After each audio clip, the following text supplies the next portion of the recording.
An ADT technician spent years secretly watching women undress through their own home security cameras, and he wasn't working alone. If that made your stomach drop, hit like and subscribe right now, because 5 companies on this list have a version of that story, and we're naming every one of them. A security camera on the market right now costs $40, and another one costs closer to $300, and both of them are pointed at your front door, streaming to an app on your phone, technically always listening. That's what separates this category from something like running shoes or fitness trackers. These devices aren't just tracking you, they're watching your home, your kids, your front porch, and sometimes your bedroom if you've got one set up indoors. Today we're ranking 5 of them, bargain to top tier, and then we're getting into what some of these companies have actually done with that footage. Employees who spied on customers for years, a company that promised your video never left your house while quietly uploading it anyway, and a data sharing relationship with police that a lot of users never knew existed. $40 gets you the Wisecam V4, and it punches above its price with 2.5K resolution and solid color night vision, but the detail that matters most is what it doesn't require, and that's a subscription.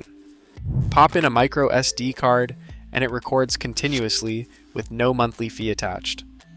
Most budget cameras dangle that same promise and then bury half the useful features behind a paywall anyway, but Wise mostly delivers on it. For a first camera, or for anyone who just wants to test whether they actually want one of these, this is the easy pick. The Blink Outdoor 4 sits one tier up, running $70 to $100, and its headline feature is battery life stretching up to 2 years on a single set, which is rare in this category, along with a local storage option that lets you skip the cloud subscription entirely. It's more bare bones than the fancier options on this list, but for anyone who wants wireless, weatherproof, and low maintenance, this is the camera people keep recommending. Somewhere in the middle sits the Ring Indoor Cam or the Stick-Up Cam Pro, priced between $100 and $180, and this is the camera most people picture when they hear the words smart doorbell brand. It earns that reputation through genuinely deep Alexa integration and video quality that holds up. The catch is the subscription, cloud recording, and the smarter detection features sit behind a Ring Protect plan layered on top of the hardware cost. Setup is easy, the polish is real, and nothing plugs into an Alexa household quite as smoothly.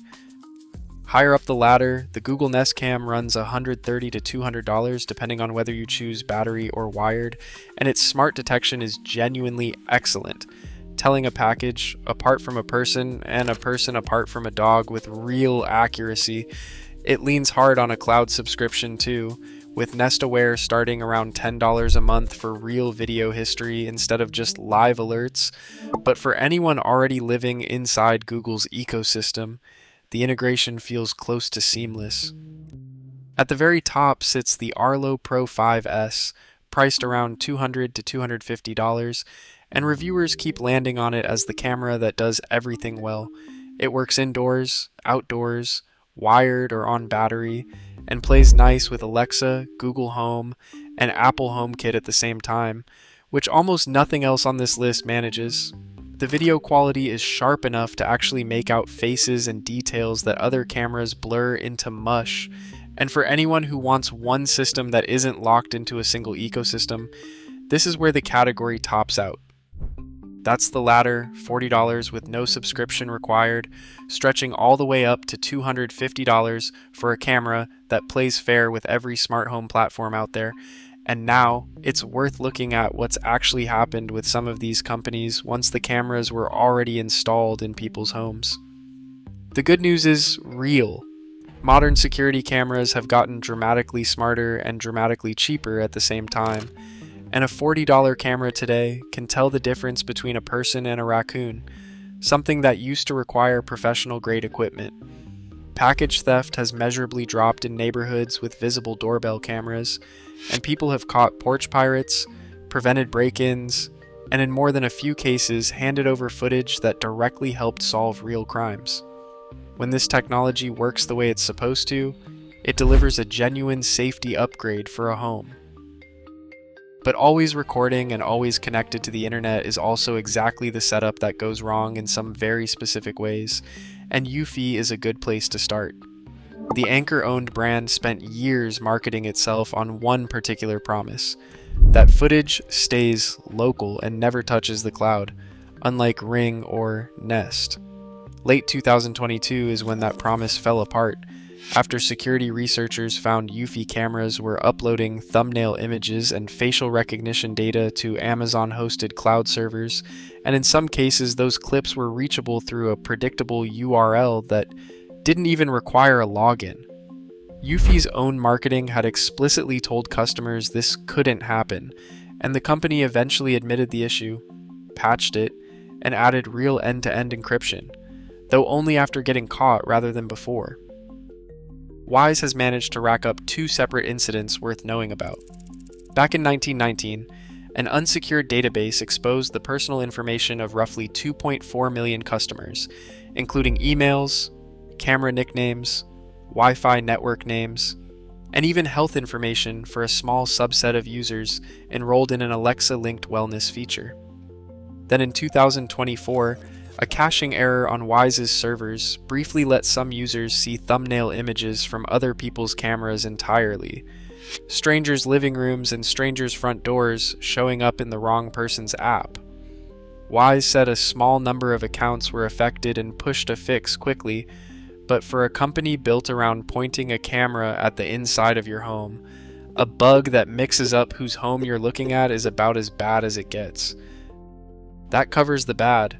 What comes next isn't buggy code, it's actual people at actual companies deliberately watching customers who had no idea they were being watched, and Ring is where that story starts.